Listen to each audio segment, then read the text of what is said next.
Hey, what's up, guys? It's me, John the House Guy. And as a real estate investor, I find myself all the time talking to people about how to screen tenants, how to make sure that their property is taken care of, how to make sure that they don't have a horror story.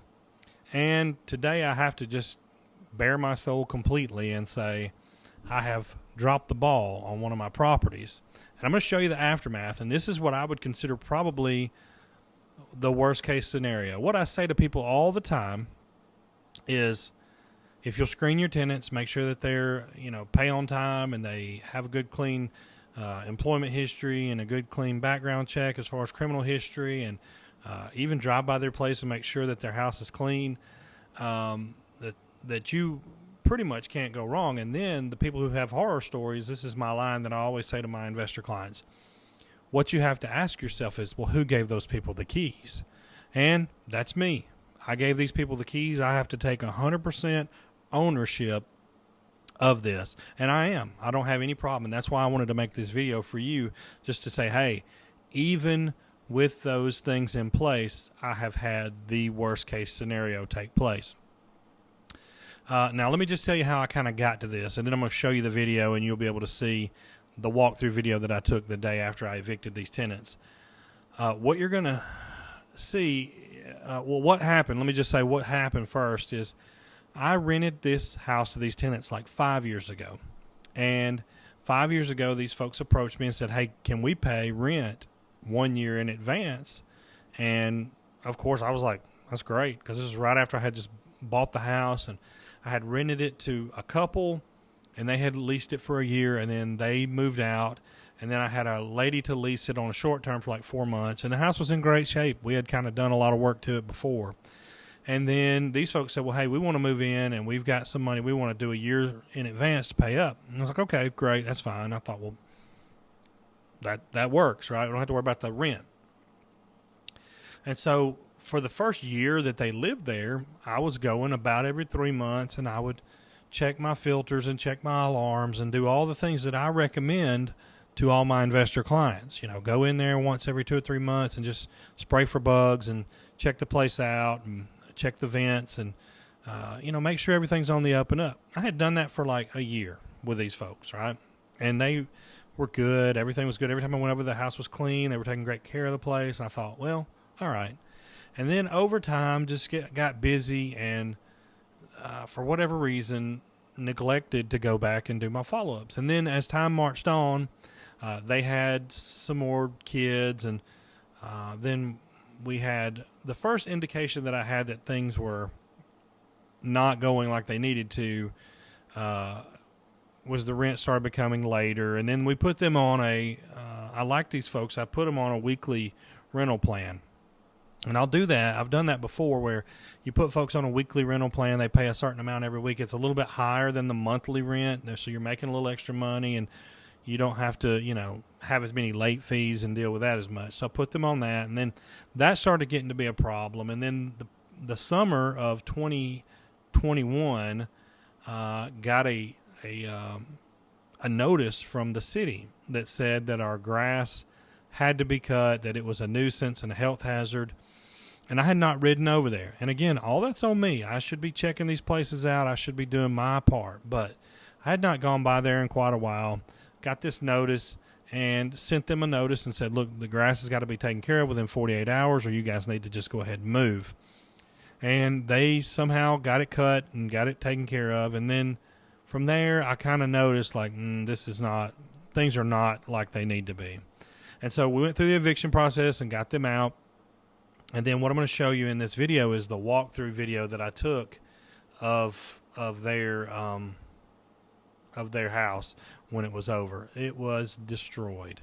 They had permission to have an animal in the house, but they had multiple animals, multiple children who were not supervised. It is really the worst case, what I consider to be the worst case scenario of having to go in and do work after a tenant moves out. So let's get to the video and see what you guys think. So this is starting out, coming in the kitchen, and every black bag you see is going to be simply a bag full of trash. This is the living room. That's some kind of display case from a pawn shop or something. There's just trash everywhere in the floor. And one thing that doesn't really come across in this video is the stench. The house smelled so horribly, horribly bad. There's a rug with animal droppings on it. The refrigerator I bought there was brand new whenever they moved in, and it's at the dump now. The stove is at the dump. Curtains torn down, cabinet doors torn off. Just filth, just complete filth. And these were people that were living in this house 2 days before this. Animal droppings, dog mess, food wrappers, dead mice. The floors were in really good shape when they moved in. They're completely destroyed now. And really what it's going to happen is half the sheetrock in the house is going to be torn out.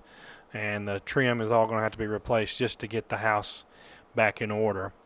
They let water leak out of the bathtub, and they had a bucket lid over that to keep the hole in the floor from being open. This is their bedroom. This is the adults in the house, their bedroom. They left trash and furniture and all that. All those black bags are not clothes. Those are all literally food garbage left in the house. So, and this is the second, well, that's a view down the hallway there, and then this is the second bedroom, and then here, and this is where they had a dog, I think, pinned in this room. I'm not really sure exactly what happened, but you can see scratch marks by the door there. More trash, just pure garbage in the hallway. And this is where one of the children was sleeping.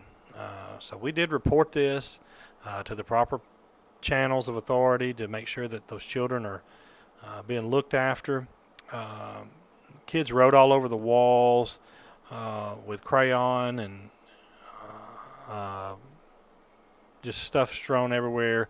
So the entire house is going to have to be painted and redone. So you can see, completely embarrassing to me, a person who gives advice to investors daily. I tell these people, hey, here's what you need to do to screen your tenants, and here's what you do to make sure that nothing's going wrong. And there you have it, folks. I didn't do it. I didn't follow my own advice, and now I have to reap the whirlwind, so to speak, and get all that cleaned up. It's probably going to cost me, when all said and done, it's probably going to cost me between $5,000 and $10,000 to put that house back into rentable, livable condition. But it will be cleaned up, and it will be it'll be spick and span whenever it's over, and it'll be safe for the next tenants. All the flooring will be refinished. All the sheetrock will be torn out and redone, and it's going to cost a lot. It's going to cost a lot of money. But on the flip side of that, and here's what I tell myself to kind of soothe my pain, and Kim, I tell Kim this too, so she doesn't hit me too hard, because it was my job to keep up with it, and I didn't. Those tenants were there for 5 years, and their rent for the entire time was around $700 a month. So if you look at 5 years times 700, that's $43,000. Now, if you take into account that I had a couple rent that house a year before that at the same price, and then I had a girl rent it for 4 months, you can see that that's a lot of money coming in. For that house, when I bought it, I paid $42,000.